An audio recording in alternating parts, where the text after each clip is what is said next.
ನಮಸ್ಕಾರ ಸ್ನೇಹಿತರೆ, Kannada jobs corner YouTube ಚಾನೆಲ್ಗೆ ಎಲ್ಲರಿಗೂ ಸ್ವಾಗತ.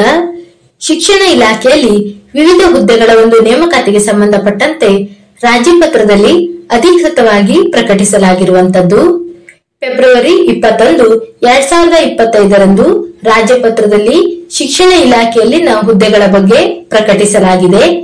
ಇನ್ನು ಯಾವ್ಯಾವ ಹುದ್ದೆಗಳಿವೆ, ಈ ಒಂದು ಹುದ್ದೆಗೆ ಸಂಬಂಧಪಟ್ಟಂತೆ ಎಜುಕೇಶನಲ್ ಕ್ವಾಲಿಫಿಕೇಶನ್ ಅನ್ನ ಈ ಒಂದು ವಿಡಿಯೋದಲ್ಲಿ ಮುಂದೆ ನೋಡ್ತಾ ಹೋಗೋಣ. ನಮ್ಮ ಚಾನೆಲ್ ಅನ್ನ ಯಾರಾದ್ರೂ ಹೊಸದಾಗಿ ನೋಡ್ತಾ ಇದ್ರೆ ಸಬ್ಸ್ಕ್ರೈಬ್ ಮಾಡಿ ಹಾಗೂ ಪಕ್ಕದಲ್ಲೇ ಇರುವಂತಹ ಬೆಲ್ ಬಟನ್ ಅನ್ನ ಕ್ಲಿಕ್ ಮಾಡಿ. ಮೊದಲನೇದಾಗಿ commissioner collegiate and technical education ಅಲ್ಲಿ ಒಟ್ಟು ಒಂದು ಹುದ್ದೆ ಖಾಲಿ ಇರುವಂತದ್ದು. ಇನ್ನು ಡೈರೆಕ್ಟರ್ ಟೆಕ್ನಿಕಲ್ ಎಜುಕೇಶನ್ ನಲ್ಲಿ ಒಂದು ಹುದ್ದೆ ಖಾಲಿ ಇದೆ. ಇನ್ನು ಅಡಿಷನಲ್ ಡೈರೆಕ್ಟರ್ ಟೆಕ್ನಿಕಲ್ ಎಜುಕೇಶನ್ ನಲ್ಲಿ ಒಂದು ಹುದ್ದೆ ಖಾಲಿ ಇರುವಂತದ್ದು. ಇನ್ನು additional director technical education polytechnic ಇಲ್ಲಿ ಒಟ್ಟು ಒಂದು ಹುದ್ದೆ ಖಾಲಿ ಇರುವಂತದ್ದು. ಇನ್ನು ಜಾಯಿಂಟ್ ಡೈರೆಕ್ಟರ್ ಟೆಕ್ನಿಕಲ್ ಎಜುಕೇಶನ್ ನಲ್ಲಿ ಒಂದು ಹುದ್ದೆ ಖಾಲಿ ಇದೆ. ಇನ್ನು ಜಾಯಿಂಟ್ ಡೈರೆಕ್ಟರ್ ಟೆಕ್ನಿಕಲ್ ಎಜುಕೇಶನ್ ನಲ್ಲಿ ಒಟ್ಟು 2 ಹುದ್ದೆಗಳು ಖಾಲಿ ಇರುವಂತದ್ದು. ಇನ್ನು ಡೆಪ್ಯೂಟಿ ಡೈರೆಕ್ಟರ್ ಎಂಜಿನಿಯರಿಂಗ್ ಕಾಲೇಜ್ ಇಲ್ಲಿ ಒಟ್ಟು 1 ಹುದ್ದೆಗಳು ಖಾಲಿ ಇದೆ. ಇನ್ನು ಮುಂದೆ ನೋಡೋದಾದ್ರೆ deputy director of technical education polytechnic college ನಲ್ಲಿ ಒಟ್ಟು 6 ಹುದ್ದೆಗಳು ಖಾಲಿ ಇರುವಂತದ್ದು. ಇನ್ನು ಪ್ರಿನ್ಸಿಪಲ್ ಗವರ್ಮೆಂಟ್ ಎಂಜಿನಿಯರಿಂಗ್ ಕಾಲೇಜ್ ಒಟ್ಟು 9 ಹುದ್ದೆಗಳು ಖಾಲಿ ಇದೆ. ಸ್ಯಾಲರಿಯನ್ನು ನೋಡೋದಾದ್ರೆ 1,44,200ರಿಂದ 2,18,200ರವರೆಗೆ ಸ್ಯಾಲರಿ ಇರುವಂತದ್ದು. ಇನ್ನು ಪ್ಲೇಸ್ಮೆಂಟ್ ಅಂಡ್ ಟ್ರೈನಿಂಗ್ ಆಫೀಸರ್ ಈ ಒಂದು ಹುದ್ದೆಗೆ ನೋಡೋದಾದ್ರೆ ಒಟ್ಟು 9 ಹುದ್ದೆಗಳು ಖಾಲಿ ಇರುವಂತದ್ದು.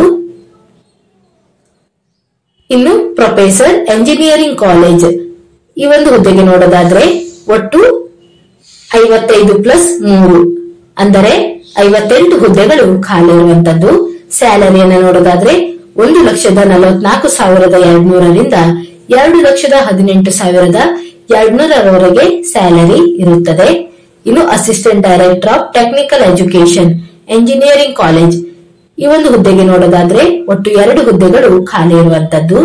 ಇನ್ನು assistant director of technical education polytechnic ಈ ಒಂದು ಹುದ್ದೆಗೆ ನೋಡೋದಾದ್ರೆ ಒಟ್ಟು 6 ಹುದ್ದೆಗಳು ಖಾಲಿ ಇರುವಂತದ್ದು. ಇನ್ನು ಇನ್ಸ್ಪೆಕ್ಷನ್ ನಲ್ಲಿ ಒಟ್ಟು 4 ಹುದ್ದೆಗಳು ಖಾಲಿ ಇದೆ. ಇನ್ನು ಈ ಗವರ್ನೆನ್ಸ್ ಅಲ್ಲಿ ಒಟ್ಟು 1 ಹುದ್ದೆ ಖಾಲಿ ಇರುವಂತದ್ದು. ಇನ್ನು ಮುಂದೆ ನೋಡೋದಾದ್ರೆ ಪ್ರಿನ್ಸಿಪಲ್ ಗವರ್ಮೆಂಟ್ ಪಾಲಿಟೆಕ್ನಿಕ್ ಈ ಒಂದು ಹುದ್ದೆಗೆ ನೋಡೋದಾದ್ರೆ ಒಟ್ಟು 24+51 ಹುದ್ದೆಗಳು ಖಾಲಿ ಇದೆ. ಸ್ಯಾಲರಿಯನ್ನು ನೋಡೋದಾದ್ರೆ 1,31,400ರಿಂದ 2,04,700ರವರೆಗೆ ಸ್ಯಾಲರಿ ಇರುವಂತದ್ದು. ಇನ್ನು ಪ್ರಿನ್ಸಿಪಲ್ ಗವರ್ಮೆಂಟ್ ಪಾಲಿಟೆಕ್ನಿಕ್ ನಾನ್ ಎಂಜಿನಿಯರಿಂಗ್ ಕಾಲೇಜ್ ನಲ್ಲಿ ನೋಡೋದಾದ್ರೆ ಒಟ್ಟು 6 ಹುದ್ದೆಗಳು ಖಾಲಿ ಇರುವಂತದ್ದು. ಈ ಒಂದು ಹುದ್ದೆಗೆ 1,31,400ರಿಂದ 2,04,700ರವರೆಗೆ ಸ್ಯಾಲರಿ ಇರುವಂತದ್ದು. ಇನ್ನು ಅಸೋಸಿಯೇಟ್ ಪ್ರೊಫೆಸರ್ ಎಂಜಿನಿಯರಿಂಗ್ ಕಾಲೇಜ್ ಈ ಒಂದು ಹುದ್ದೆಗೆ ನೋಡೋದಾದ್ರೆ ಒಟ್ಟು 127+4 ಹುದ್ದೆಗಳು ಖಾಲಿ ಇದೆ. ಇನ್ನು ಸ್ಯಾಲರಿಯನ್ನು ನೋಡೋದಾದ್ರೆ 1,31,400ರಿಂದ 2,17,100ರವರೆಗೆ ಸ್ಯಾಲರಿ ಇರುವಂತದ್ದು. ಇನ್ನು head of department engineering or technology government polytechnic ಈ ಒಂದು ಹುದ್ದೆಗೆ ನೋಡೋದಾದ್ರೆ ಒಟ್ಟು 18+315 ಹುದ್ದೆಗಳು ಖಾಲಿ ಇರುವಂತದ್ದು.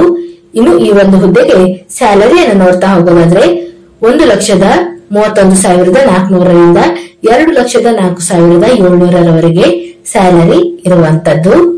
ಇನ್ನು head of department non engineering government polytechnic ಈ ಒಂದು ಹುದ್ದೆಗೆ ನೋಡೋದಾದ್ರೆ ಒಟ್ಟು 24 ಹುದ್ದೆಗಳು ಖಾಲಿ ಇರುವಂತದ್ದು. ಇನ್ನು ಸ್ಯಾಲರಿಯನ್ನು ನೋಡೋದಾದ್ರೆ 1,31,400ರಿಂದ 2,04,700ರವರೆಗೆ ಸ್ಯಾಲರಿ ಇರುವಂತದ್ದು. ಇನ್ನು head of department humanities and science subject government polytechnic ಈ ಒಂದು ಹುದ್ದೆಗೆ ನೋಡೋದಾದ್ರೆ ಒಟ್ಟು 22+405 ಹುದ್ದೆಗಳು ಖಾಲಿ ಇರುವಂತದ್ದು. ಇನ್ನು ಸ್ಯಾಲರಿಯನ್ನು ನೋಡೋದಾದ್ರೆ 1,31,400ರಿಂದ 2,04,700 ಸ್ಯಾಲರಿ ಇರುವಂತದ್ದು. ಇನ್ನು ಅಡ್ಮಿನಿಸ್ಟ್ರೇಟಿವ್ ಆಫೀಸರ್ ಡೈರೆಕ್ಟರೇಟ್ ಈ ಒಂದು ಹುದ್ದೆಗೆ ನೋಡೋದಾದ್ರೆ ಒಟ್ಟು ಒಂದು ಹುದ್ದೆ ಖಾಲಿ ಇರುವಂತದ್ದು. 1,07,500ರಿಂದ 1,67,200 ಸ್ಯಾಲರಿ ಇರುವಂತದ್ದು. ಇನ್ನು ಅಸಿಸ್ಟೆಂಟ್ ಪ್ರೊಫೆಸರ್ ಎಂಜಿನಿಯರಿಂಗ್ ಕಾಲೇಜ್ ಈ ಒಂದು ಹುದ್ದೆಗೆ ನೋಡೋದಾದ್ರೆ ಸ್ಯಾಲರಿಯನ್ನು ನೋಡೋದಾದ್ರೆ 57,700ರಿಂದ 1,82,400 ಸ್ಯಾಲರಿ ಇರುವಂತದ್ದು. ಇನ್ನು ಹುದ್ದೆಗಳು ನೋಡೋದಾದ್ರೆ ಒಟ್ಟು 305 ಹುದ್ದೆಗಳು ಖಾಲಿ ಇರುವಂತದ್ದು. ಇನ್ನು assistant professor engineering college humanities and science subject ಈ ಒಂದು ಹುದ್ದೆಗೆ ನೋಡೋದಾದ್ರೆ ಒಟ್ಟು 54 ಹುದ್ದೆಗಳು ಖಾಲಿ ಇದೆ. 57,700ರಿಂದ 1,82,400 ಸ್ಯಾಲರಿ ಇರುವಂತದ್ದು. ಇನ್ನು ಲೈಬ್ರೇರಿಯನ್ ಎಂಜಿನಿಯರಿಂಗ್ ಕಾಲೇಜ್ ಈ ಒಂದು ಹುದ್ದೆಗೆ ನೋಡೋದಾದ್ರೆ ಒಟ್ಟು 10 ಹುದ್ದೆಗಳು ಖಾಲಿ ಇರುವಂತದ್ದು. 57,700ರಿಂದ 1,82,400 ಸ್ಯಾಲರಿ ಇರುವಂತದ್ದು. ಇನ್ನು assistant director of physical education and sports in engineering college ಈ ಒಂದು ಹುದ್ದೆಗೆ ನೋಡೋದಾದ್ರೆ ಒಟ್ಟು 9 ಹುದ್ದೆಗಳು ಖಾಲಿ ಇರುವಂತದ್ದು. 57,700ರಿಂದ 1,82,400 ಸ್ಯಾಲರಿ ಇರುವಂತದ್ದು. ಇನ್ನು ಲೆಕ್ಚರರ್ ಇನ್ ಎಂಜಿನಿಯರಿಂಗ್ ಸಬ್ಜೆಕ್ಟ್ ಪಾಲಿಟೆಕ್ನಿಕ್ಸ್ ಈ ಒಂದು ಹುದ್ದೆಗೆ ನೋಡೋದಾದ್ರೆ 57,700ರಿಂದ 1,82,400 ಸ್ಯಾಲರಿ ಇರುವಂತದ್ದು. ಇನ್ನು ಎಷ್ಟು ಹುದ್ದೆಗಳು ಖಾಲಿ ಇದೆ ಅಂತ ನೋಡೋದಾದ್ರೆ 867 ಪ್ಲಸ್ 1,175 ಹುದ್ದೆಗಳು ಖಾಲಿ ಇರುವಂತದ್ದು. ಇನ್ನು lecturer in non engineering subject government polytechnics ಈ ಒಂದು ಹುದ್ದೆಗೆ ನೋಡೋದಾದ್ರೆ ಒಟ್ಟು 109 ಪ್ಲಸ್ 16 ಹುದ್ದೆಗಳು ಖಾಲಿ ಇದೆ. ಇನ್ನು ಸ್ಯಾಲರಿಯನ್ನು ನೋಡೋದಾದ್ರೆ 57,700ರಿಂದ 1,82,400 ಸ್ಯಾಲರಿ ಇರುವಂತದ್ದು ಮತ್ತು 57,700ರಿಂದ 2,05,500 ಸಹ ಸ್ಯಾಲರಿ ಇರುವಂತದ್ದು.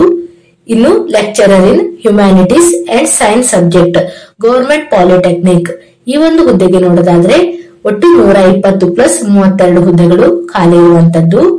ಇನ್ನು ಸ್ಯಾಲರಿಯನ್ನು ನೋಡೋದಾದ್ರೆ 57,700ರಿಂದ 1,82,400 ಸ್ಯಾಲರಿ ಇರುವಂತದ್ದು ಮತ್ತು 57,700ರಿಂದ 2,05,500 ಸ್ಯಾಲರಿ ಇರುವಂತದ್ದು.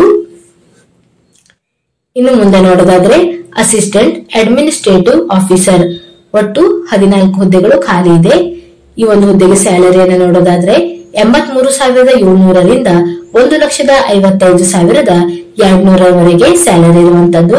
ಇನ್ನು ಅಕೌಂಟ್ ಆಫೀಸರ್ ಒಟ್ಟು 3 ಹುದ್ದೆ ಖಾಲಿ ಇದೆ. ಇನ್ನು ಟೆಕ್ನಿಕಲ್ ಆಫೀಸರ್ ಎಂಜಿನಿಯರಿಂಗ್ ಡೈರೆಕ್ಟರೇಟ್ ಈ ಒಂದು ಹುದ್ದೆಗೆ ನೋಡೋದಾದ್ರೆ ಒಟ್ಟು 12 ಹುದ್ದೆಗಳು ಖಾಲಿ ಇರುವಂತದ್ದು. ಇನ್ನು ಪ್ರೋಗ್ರಾಮರ್ ಡೈರೆಕ್ಟರೇಟ್ ಒಟ್ಟು 1 ಹುದ್ದೆ ಖಾಲಿ ಇರುವಂತದ್ದು. ಇನ್ನು ಪ್ರಿನ್ಸಿಪಲ್ ಜೂನಿಯರ್ ಟೆಕ್ನಿಕಲ್ ಸ್ಕೂಲ್ ಒಟ್ಟು 6 ಹುದ್ದೆಗಳು ಖಾಲಿ ಇರುವಂತದ್ದು. ಇನ್ನು ಲೈಬ್ರೇರಿಯನ್ ಗ್ರೂಪ್ ಬಿ ಒಟ್ಟು 1 ಹುದ್ದೆ ಖಾಲಿ ಇದೆ. ಇನ್ನು ಸ್ಟ್ಯಾಟಿಸ್ಟಿಷಿಯನ್ ಡೈರೆಕ್ಟರೇಟ್ ಒಟ್ಟು 1 ಹುದ್ದೆಗಳು ಖಾಲಿ ಇರುವಂತದ್ದು. ಇನ್ನು ಕ್ಯಾಮ್ರಾಮನ್ ಒಟ್ಟು 1 ಹುದ್ದೆ ಖಾಲಿ ಇದೆ. ಇನ್ನು ಮುಂದೆ ನೋಡೋದಾದ್ರೆ ಸೌಂಡ್ ರೆಕಾರ್ಡಿಸ್ಟ್ ಒಟ್ಟು 1 ಹುದ್ದೆ ಖಾಲಿ ಇರುವಂತದ್ದು. 69,250ರಿಂದ 1,34,200 ಸ್ಯಾಲರಿ ಇರುವಂತದ್ದು. ಇನ್ನು ವರ್ಕ್ಶಾಪ್ ಸೂಪರಿಂಟೆಂಡೆಂಟ್ ಒಟ್ಟು 2 ಹುದ್ದೆ ಖಾಲಿ ಇದೆ. ಇನ್ನು ಲೆಕ್ಚರರ್ ಇನ್ mechanical engineering junior technical school ಒಟ್ಟು 6 ಹುದ್ದೆ ಖಾಲಿ ಇದೆ. ಇನ್ನು ಪಬ್ಲಿಕ್ ರಿಲೇಷನ್ಸ್ ಆಫೀಸರ್ 1 ಹುದ್ದೆ ಖಾಲಿ ಇರುವಂತದ್ದು. ಇನ್ನು ರಿಜಿಸ್ಟ್ರಾರ್ ಒಟ್ಟು 29 ಪ್ಲಸ್ 66 ಹುದ್ದೆಗಳು ಖಾಲಿ ಇದೆ. ಇನ್ನು ಲೆಕ್ಚರರ್ ಇನ್ ಜೂನಿಯರ್ ಟೆಕ್ನಿಕಲ್ ಸ್ಕೂಲ್ ಒಟ್ಟು 32 ಹುದ್ದೆಗಳು ಖಾಲಿ ಇರುವಂತದ್ದು. ಇನ್ನು ಅಕೌಂಟ್ ಸೂಪರಿಂಟೆಂಡೆಂಟ್ ಡೈರೆಕ್ಟರೇಟ್ ಒಟ್ಟು 3 ಹುದ್ದೆ ಖಾಲಿ ಇರುವಂತದ್ದು. ಇನ್ನು ಸೂಪರಿಂಟೆಂಡೆಂಟ್ ಈ ಒಂದು ಹುದ್ದೆಗೆ ನೋಡೋದಾದ್ರೆ 106 ಪ್ಲಸ್ 175 ಹುದ್ದೆಗಳು ಖಾಲಿ ಇದೆ. ಇನ್ನು ಫಾರ್ಮೆನ್ ಈ ಒಂದು ಹುದ್ದೆಗೆ ನೋಡೋದಾದ್ರೆ ಒಟ್ಟು 47 ಪ್ಲಸ್ 44 ಹುದ್ದೆ ಖಾಲಿ ಇರುವಂತದ್ದು. ಇನ್ನು ಸೀನಿಯರ್ ಡಾಟಾ ಎಂಟ್ರಿ ಆಪರೇಟರ್ ಒಟ್ಟು 4 ಹುದ್ದೆ ಖಾಲಿ ಇರುವಂತದ್ದು. ಇನ್ನು assistant lecturer junior technical school ಒಟ್ಟು 9 ಹುದ್ದೆ ಖಾಲಿ ಇರುವಂತದ್ದು. ಇನ್ನು ಮುಂದೆ ನೋಡೋದಾದ್ರೆ ಲೈಬ್ರೇರಿಯನ್ ಗ್ರೂಪ್ ಸಿ 21+10 ಹುದ್ದೆಗಳು ಖಾಲಿ ಇರುವಂತದ್ದು, ಅಂದರೆ 31 ಹುದ್ದೆ. ಅಸಿಸ್ಟೆಂಟ್ ಕ್ಯಾಮ್ರಾಮನ್ 2 ಹುದ್ದೆ ಖಾಲಿ ಇರುವಂತದ್ದು. ಇನ್ನು ಪ್ರೊಡಕ್ಷನ್ ಅಸಿಸ್ಟೆಂಟ್ ಒಟ್ಟು 1 ಹುದ್ದೆ ಖಾಲಿ ಇದೆ. ಗ್ರಾಫಿಕ್ ಆರ್ಟಿಸ್ಟ್ ಒಟ್ಟು 1 ಹುದ್ದೆ ಖಾಲಿ ಇರುವಂತದ್ದು. Assistant sound recordist sounds and TV ಒಟ್ಟು 2 ಹುದ್ದೆ ಖಾಲಿ ಇರುವಂತದ್ದು. ಇನ್ನು production assistant sound and TV ಒಟ್ಟು 1 ಹುದ್ದೆ ಖಾಲಿ ಇದೆ. ಇನ್ನು ಪ್ರೊಜೆಕ್ಟಾನಿಸ್ಟ್ ಸೌಂಡ್ ಅಂಡ್ ಟಿವಿ ಒಟ್ಟು 2 ಹುದ್ದೆಗಳು ಖಾಲಿ ಇರುವಂತದ್ದು. ಡಾಟಾ ಎಂಟ್ರಿ ಆಪರೇಟರ್ ಒಟ್ಟು 8 ಹುದ್ದೆ ಖಾಲಿ ಇರುವಂತದ್ದು. ಇನ್ನು ಇನ್ಸ್ಟ್ರಕ್ಟರ್ ಒಟ್ಟು 155+304 ಹುದ್ದೆಗಳು ಖಾಲಿ ಇರುವಂತದ್ದು. ಇನ್ನು ಫಿಸಿಕಲ್ ಇನ್ಸ್ಟ್ರಕ್ಟರ್ ಒಟ್ಟು 9 ಹುದ್ದೆ ಖಾಲಿ ಇದೆ. Assistant librarian group C film and TV technology ಒಟ್ಟು 1 ಹುದ್ದೆ ಖಾಲಿ ಇದೆ. ಇದು ಫಸ್ಟ್ ಡಿವಿಷನ್ ಅಸಿಸ್ಟೆಂಟ್ 226+286 ಹುದ್ದೆಗಳು ಖಾಲಿ ಇದೆ. ಇನ್ನು ಸ್ಟೆನೋಗ್ರಾಫರ್ 13+9 ಹುದ್ದೆಗಳು ಖಾಲಿ ಇರುವಂತದ್ದು. ಇನ್ನು ಸೀನಿಯರ್ ಡ್ರೈವರ್ ಒಟ್ಟು 1 ಹುದ್ದೆ ಖಾಲಿ ಇದೆ. ಸೀನಿಯರ್ ಡಾಟಾ ಎಂಟ್ರಿ ಅಸಿಸ್ಟೆಂಟ್ 12 ಹುದ್ದೆ ಖಾಲಿ ಇದೆ. ಇನ್ನು ಅಸಿಸ್ಟೆಂಟ್ ಇನ್ಸ್ಟ್ರಕ್ಟರ್ ಒಟ್ಟು 143+344 ಹುದ್ದೆಗಳು ಖಾಲಿ ಇರುವಂತದ್ದು. ಇನ್ನು electrician cinematography or electrician sound and TV ಒಟ್ಟು 1 ಹುದ್ದೆ ಖಾಲಿ ಇದೆ. ಕಾರ್ಪೆಂಟರ್ ಸಿನಿಮಾಟೋಗ್ರಫಿ ಒಟ್ಟು 1 ಹುದ್ದೆ ಖಾಲಿ ಇರುವಂತದ್ದು. ಪೇಂಟರ್ ಒಟ್ಟು 1 ಹುದ್ದೆ ಖಾಲಿ ಇರುವಂತದ್ದು. ಇನ್ನು ಮೆಕ್ಯಾನಿಕ್ಸ್ ಒಟ್ಟು 361+562 ಹುದ್ದೆ ಖಾಲಿ ಇರುವಂತದ್ದು. ಇನ್ನು ಸೆಕೆಂಡ್ ಡಿವಿಷನ್ ಅಸಿಸ್ಟೆಂಟ್ ನಲ್ಲಿ 149+325 ಹುದ್ದೆ ಖಾಲಿ ಇರುವಂತದ್ದು. ಇನ್ನು ಡಾಟಾ ಎಂಟ್ರಿ ಅಸಿಸ್ಟೆಂಟ್ ಒಟ್ಟು 81+63 ಹುದ್ದೆ ಖಾಲಿ ಇದೆ. ಇನ್ನು ಡ್ರೈವರ್ 21+68 ಹುದ್ದೆ ಖಾಲಿ ಇರುವಂತದ್ದು. ಇನ್ನು ಹೆಲ್ಪರ್ ಒಟ್ಟು 373+918 ಹುದ್ದೆಗಳು ಖಾಲಿ ಇರುವಂತದ್ದು. ಇನ್ನು ಆಫೀಸ್ ಅಟೆಂಡರ್ ಒಟ್ಟು 164 ಹುದ್ದೆ ಖಾಲಿ ಇದೆ. ಇನ್ನು ಹೆಡ್ ಕುಕ್ ಹಾಸ್ಟೆಲ್ ಒಟ್ಟು 21 ಹುದ್ದೆಗಳು ಖಾಲಿ ಇರುವಂತದ್ದು. ಇನ್ನು group D peons watchmen and sweeper ಒಟ್ಟು 504+435 ಹುದ್ದೆಗಳು ಖಾಲಿ ಇರುವಂತದ್ದು. ಇನ್ನು ಅಸಿಸ್ಟೆಂಟ್ ಕುಕ್ ಒಟ್ಟು 21 ಹುದ್ದೆಗಳು ಖಾಲಿ ಇರುವಂತದ್ದು. ಇನ್ನು ಕ್ಲೀನರ್ ಹಾಸ್ಟೆಲ್ ಒಟ್ಟು 2 ಹುದ್ದೆಗಳು ಖಾಲಿ ಇರುವಂತದ್ದು. ಇವಿಷ್ಟು ಶಿಕ್ಷಣ ಇಲಾಖೆಯಲ್ಲಿ ವಿವಿಧ ಹುದ್ದೆಗಳ ಒಂದು ನೇಮಕಾತಿಗೆ ಸಂಬಂಧಪಟ್ಟಂತೆ ರಾಜ್ಯಪತ್ರದಲ್ಲಿ ಅಧಿಕೃತವಾಗಿ ಪ್ರಕಟಿಸಲಾದಂತಹ ಮಾಹಿತಿಯಾಗಿರುತ್ತದೆ. ಈ ಒಂದು ವಿಡಿಯೋ ನಿಮಗೆ ಇಷ್ಟವಾಗಿದ್ದಲ್ಲಿ ಒಂದು ಲೈಕ್ ಮಾಡಿ, ಶೇರ್ ಮಾಡಿ ಹಾಗೂ ಸಬ್ಸ್ಕ್ರೈಬ್ ಮಾಡಿ. ಜೊತೆಗೆ ಪಕ್ಕದಲ್ಲೇ ಇರುವಂತಹ ಬೆಲ್ ಬಟನ್ ಅನ್ನು ಕ್ಲಿಕ್ ಮಾಡಿ. ಏನಾದರೂ ಡೌಟ್ಸ್ ಇದ್ದರೆ ಕಮೆಂಟ್ ಬಾಕ್ಸಿನಲ್ಲಿ ಕಮೆಂಟ್ ಮಾಡಿ. ಇನ್ನೂ ಹೆಚ್ಚಿನ ಮಾಹಿತಿಗಾಗಿ ನಮ್ಮ ಚಾನೆಲ್ ಅನ್ನು ಸಬ್ಸ್ಕ್ರೈಬ್ ಮಾಡಿ.